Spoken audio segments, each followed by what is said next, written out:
এই গরমের জন্য আজকে দুপুরের উপযুক্ত রেসিপি শেয়ার করছি।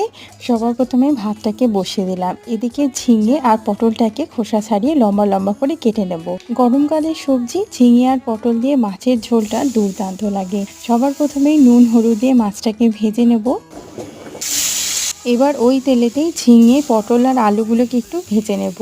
আর এর মধ্যে আমি দেব কালো জিরে ফোড়ন, তারপর পেঁয়াজ বাটাটা ভাজা হয়ে গেলে আদা রসুন টমেটো একসঙ্গে বাটা, হলুদ গুঁড়ো লঙ্কা গুঁড়ো জিরে গুঁড়ো সামান্য নুন চিনি দিয়ে মশলা কষিয়ে ভাজা সমস্ত সবজি দিয়ে দেবো। খুব ভালো করে কষিয়ে নিয়ে পরিমাণ মতন জল দিয়ে মাছগুলোকে ফুটতে দিয়ে দেবো। তাহলেই তৈরি হয়ে যাবে আমাদের মাছের ঝোল।